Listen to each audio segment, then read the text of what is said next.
ലഅലമന്ന ഖവാമൻ മിൻ ഉമ്മതി, എന്റെ സമൂഹത്തിൽ ഇങ്ങനെയും ചില ആളുകൾ വരാനുണ്ട്. ഞാൻ അവരെ ഭീതിയോടുകൂടെയാണ് കാണുന്നത്. അവരുടെ അമലുകൾ അല്ലാഹു തആല പൊടിപൊടിയാക്കി കളയാൻ പോകുന്നു. ഇദാ ഖലൗ ബിമഹാരിമില്ലാഹി ഇൻതഹഖൂഹാ, തിന്മകളുമായി ബന്ധപ്പെട്ട ഒരു സാഹചര്യം വന്നു കഴിഞ്ഞാൽ തെറ്റ് ചെയ്തേക്കും.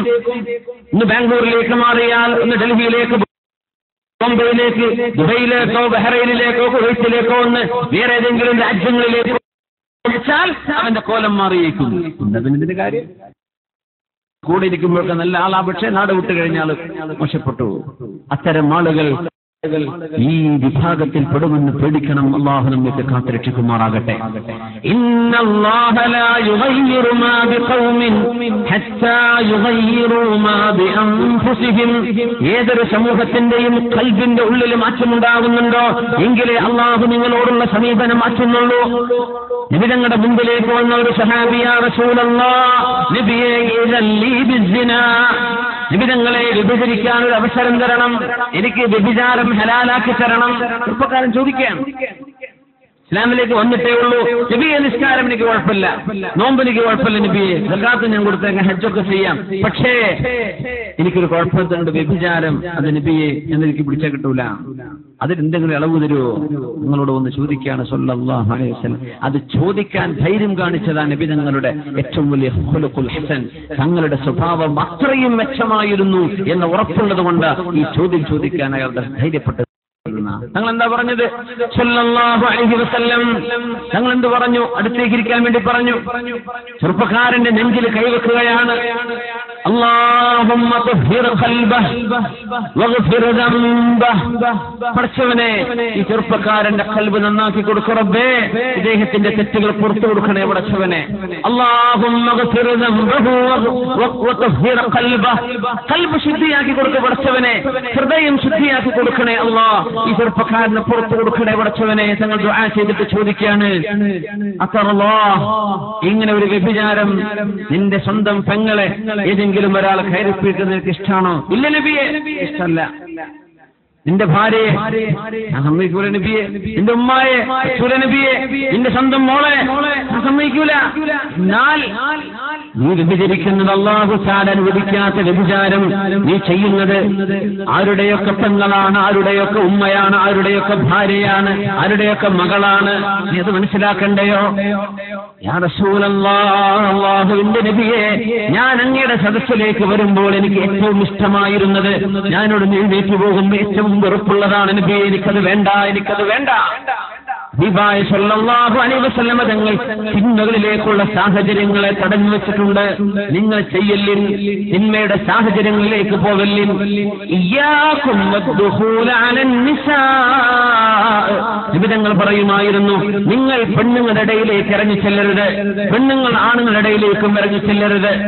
ഇയ്യാകും വദ്ദുഖൂല അലൻ നിസാ, ഈ സമൂഹത്തിന് മാ തറക്തു ബഅദി ഫിത്നതൻ അശദ്ദ അലൽ റിജാലി മിനൻ നിസാ, എന്റെ മരണശേഷം എന്റെ സമൂഹത്തിലെ പുരുഷന്മാർക്ക് പിടിച്ചു വെക്കാൻ പറ്റാത്ത ഏറ്റവും വലിയ തെറ്റ് സംഭവിക്കുന്നത് വ്യഭിചാരം കൊണ്ടായിരിക്കും, അല്ലെങ്കിൽ പെണ്ണുങ്ങളോടുള്ള ബന്ധം കൊണ്ട്, സംസാരമോ ലവ് അഫെയറുകളോ സോഫ്റ്റ് കോർണറോ. ഇതാണ് എന്റെ കാലശേഷം എന്റെ സമൂഹത്തിലെ പുരുഷന്മാർക്ക് വരാനുള്ള തെറ്റ്. ഇതാണെന്ന് റസൂലുള്ളാഹി സ്വല്ലല്ലാഹു അലൈഹി വസല്ലം. പെണ്ണുങ്ങളുടെ തെറ്റിന്റെ നിങ്ങൾ വേറെ പറഞ്ഞു തന്നിട്ടുണ്ട്, ഞാൻ പറയാം.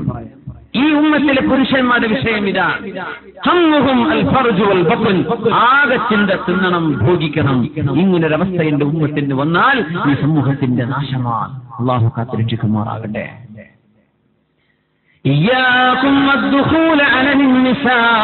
അതുകൊണ്ട് അവർ പറഞ്ഞു, നിങ്ങളാരും പെണ്ണുങ്ങളുടെ അരികത്തേക്ക് കടന്നു ചെല്ലല്ലേ, അന്യ പെണ്ണുങ്ങളുടെ അരികത്തേക്ക്.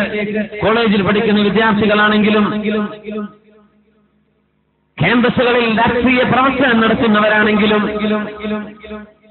ഒരു കല്യാണത്തിന് ഭക്ഷണം വിളമ്പുന്നവരാണെങ്കിലും, ഒരു വാഴ പരിപാടി നടക്കുമ്പോ ഒരു ബക്കറ്റുമായി പൈസ പിരിക്കാൻ പോവുകയാണെങ്കിൽ പോലും ഇയ്യാകും വദ്ദുഖൂല അലൻ നിസാ, പെണ്ണുങ്ങളുടെ അടുത്തേക്ക് പോവല്ലേ. നിങ്ങൾ പെണ്ണുങ്ങളുടെ ഇടയിലേക്ക് ഇറങ്ങിച്ചെല്ലിൻ. അഫറഅയ്തൽ ഹംവ യാ റസൂലല്ലാഹ്, നബിയെ, ഒരു വീട്ടിൽ താമസിക്കുമ്പോൾ അവിടെ ഒരു ഭർത്താവിന്റെ ആങ്ങളമാരുണ്ടാകുമല്ലോ, അനിയന്മാരും ജ്യേഷ്ഠന്മാരും. അവരെ കാണുന്നതിന് പെണ്ണുങ്ങൾക്ക് കുഴപ്പമുണ്ടോ? ഭർത്താവിന്റെ ജ്യേഷ്ഠനോ ഭർത്താവിന്റെ അനിയനോ ഈ പെണ്ണുങ്ങളുടെ ഇടയിലൂടെ നടക്കുന്നതിന് വിരോധമുണ്ടോ നബിയെ? ഭർത്താവിന്റെ ജ്യേഷ്ഠനല്ലേ, അനിയനല്ലേ എന്ന ചോദ്യത്തിന് മറുപടിയാണ് അൽഹംവു അൽ മൗത്ത്. സിദ്ധമായ ഹദീസല്ലേ അത്? അൽഹംവു അൽ മൗത്ത്, ഭർത്താവിന്റെ സഹോദരൻ എന്ന് പറയുന്നത് മരണമാണ്, മരണമാണ്. മരണത്തെ പേടിക്കുന്ന പോലെ പേടിച്ചേക്കണം. പ്രായപൂർത്തിയെത്തിയ ഭർത്താവിന്റെ ജ്യേഷ്ഠനോ പ്രായപൂർത്തിയെത്തിയ അനിയനോ അവരൊക്കെ മരണം പേടിക്കുന്ന പോലെ പേടിക്കണമെന്ന് റസൂലുള്ളാഹി സ്വല്ലല്ലാഹു അലൈഹി വസല്ലം പറഞ്ഞിരിക്കെ യഥേഷ്ടം പരസ്ത്രീ ബന്ധങ്ങൾ ഈ സമൂഹത്തിന്റെ നാശത്തിന്റെ വഴി പെണ്ണുങ്ങളിലൂടെയാണെന്ന് ദീർഘദർശനം ചെയ്ത് പറഞ്ഞുവല്ലോ റസൂലുള്ളാഹ്. ഒരു കണ്ണുകൊണ്ട് ഹറാം കണ്ടുവന്ന ഒരവസ്ഥയിലാണ് ഉസ്മാൻ ഇബ്നു അഫ്ഫാൻ റളിയല്ലാഹു അൻഹു മദീനയിലെ പള്ളിയിൽ ഖുതുബ ഓതിക്കൊണ്ടിരിക്കുമ്പോ, അന്ന് ഖലീഫമാരാണ് ഖുതുബ ഓതുക, അവരാണ് ഇമാം നിൽക്കുക. ഹബീബിന്റെ പള്ളിയിൽ നിസ്കാരം നടക്കുന്ന ജുമുഅക്ക് ഖുതുബ നടന്നുകൊണ്ടിരിക്കുമ്പോഴാണ് ഒരു സ്വഹാബി കയറി വരുന്നത്. ആ സ്വഹാബി കയറി വന്ന് പള്ളിയുടെ നേരെ പിന്നിൽ കിട്ടിയ സ്ഥലത്ത് വന്നിരുന്നു. ഖുതുബ നടന്നുകൊണ്ടിരിക്കുകയാണ്. ഉസ്മാൻ ഇബ്നു അഫ്ഫാൻ റളിയല്ലാഹു അൻഹു ചോദിച്ചുവല്ലോ, അയദ്ഖുലു അലൈനാ അഹദുകും വഫീ ഐനൈഹി അസറു സിനാ, വ്യഭിചാരത്തിന്റെ അടയാളം കണ്ണിൽ കൊണ്ടുവന്ന് അല്ലാഹുവിന്റെ റസൂലിന്റെ പള്ളിയിൽ കയറിയിരിക്കുകയാണോ? വ്യഭിചാരം കണ്ണിലുണ്ടല്ലോ, വ്യഭിചാരമുണ്ടായിരിക്കെ അല്ലാഹുവിന്റെ റസൂലിന്റെ പള്ളിയിൽ കയറുകയാണോ? കണ്ണിട്ട് വന്നപ്പോഴേ എന്താണ് സംഭവിച്ചത്? മദീനയിലെ പള്ളിയിലേക്ക് വരുമ്പോ റോഡിലൂടെ മുമ്പിൽ നടന്ന ഒരു പെണ്ണിന്റെ കാലിൽ ഉണ്ടായിരുന്ന പാദസരം കാറ്റടിച്ചപ്പോൾ കണ്ടുപോയി. കാലിന്റെ ഒരല്പഭാഗം കാറ്റിൽ പൊങ്ങി, ഇത്രയുള്ളൂ, കാറ്റ് നിന്നും ചെയ്തു. അത് കണ്ടുപോയതാണ്. ജുമുഅക്ക് വരുന്ന ഓട്ടത്തിനിടയിൽ ഇസ്തിഗ്ഫാർ ചെയ്യാനോ തൗബ ചെയ്യാനോ സമയം കിട്ടിയിട്ടില്ല. അങ്ങനെ പള്ളിയിൽ വന്ന് കയറിയിരിക്കുമ്പോഴാണ് ഖൽബിന്റെ ഉള്ളിലേക്ക് നോക്കാൻ കഴിയുമായിരുന്ന ഉസ്മാൻ ഇബ്നു അഫ്ഫാൻ റളിയല്ലാഹു അൻഹു, ഇത്തഖൂ ഫിറാസത്തൽ മുഅ്മിൻ ഫഇന്നഹു യൻദുറു ബിനൂരില്ലാഹ്. മുഅ്മിനായ മനുഷ്യന്റെ നോട്ടം നിങ്ങൾ ശ്രദ്ധിച്ചേക്കണം. മുഅ്മിനായ മനുഷ്യൻ നോക്കുന്നത് അല്ലാഹു നൽകുന്ന പ്രകാശം കൊണ്ടാണ്. ആ മനുഷ്യൻ വന്ന് കയറിയിരുന്നതേ ഉള്ളൂ. അയദ്ഖുലു അലൈനാ അഹദുകും, അല്ലാഹുവിന്റെ റസൂലിന്റെ പള്ളിയിലേക്ക് ഇങ്ങനെ കയറി വരികയാണോ? വഫീ ഐനൈഹി അസറു സിനാ, കണ്ണിൽ വ്യഭിചാരത്തിന്റെ അടയാളമുണ്ടല്ലോ. ഇങ്ങനെ നമുക്കൊക്കെ പിന്നെ അള്ളാന്റെ ഹറമിലേക്ക് പോകാൻ പറ്റുമോ? ഹബീബിന്റെ ഹറമിൽ കയറി ചെല്ലാൻ പറ്റുമോ? നമ്മുടെ മൊബൈൽ പിടിച്ചിട്ടാ കയറി ചെല്ലുന്നത്. ആ മൊബൈൽ എന്തൊക്കെ കാണും? നമ്മുടെ കണ്ണുകൾ എന്തൊക്കെ കണ്ടിട്ടുണ്ട്? ഒന്ന് റോഡിലൂടെ നടന്നു വരുമ്പോ എത്രയായിരം സിനിമാ പോസ്റ്ററുകളാണ് പച്ചയായ വ്യഭിചാരത്തിന്റെ സീനുകൾ വെച്ച് പ്രദർശിപ്പിച്ചിട്ടുള്ളത് നമ്മുടെ സ്ക്രീനുകളിൽ കാണുന്നത്. ഇത് പറഞ്ഞപ്പോഴാണ് ആ സ്വഹാബി വളരെ വേദനയോടെ നിലവിളിച്ചു പറഞ്ഞു പോയി, അല്ലാഹുവിന്റെ റസൂൽ സ്വല്ലല്ലാഹു അലൈഹി വസല്ലം തങ്ങൾ ലോകത്തോട് പറഞ്ഞതിൽ പിന്നെ ആകാശലോകത്തു നിന്ന് വഹി വരുന്നുണ്ടോ? എവിടുന്നാണ് ഈ വിവരം കിട്ടിയത്? ജിബ്രീൽ അലൈഹിസ്സലാം ഇപ്പോഴും വരുന്നുണ്ടോ? ഹബീബിന്റെ വഫാത്തിന് ശേഷം വഹി മുറിഞ്ഞു പോയിട്ടുണ്ടല്ലോ. എന്താണ് ഈ സംഭവിച്ചത്?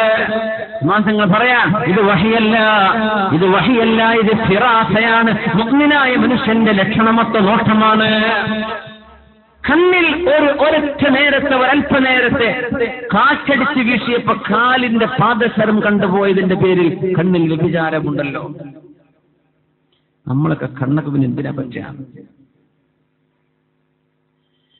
അല്ലാഹു നമ്മുടെ കണ്ണുകളെ കഴുകി ശുദ്ധിയാക്കി തരട്ടെ. ലൈലയെ പ്രേമിച്ച മജ്നൂൻ പാടിയിട്ടുണ്ടായിരുന്നു അങ്ങനെ, കൈഫ തറാ ലൈല ബിഐനിൻ തറാ ബിഹാ സിവാഹാ വമാ തഹർതഹാ ബിൽ മദാമിഇ. പ്രേമമൂത്തിട്ട് പറയുന്ന വാർത്തകൾക്കൊന്നും അഡ്രസ് ഉണ്ടാവില്ല.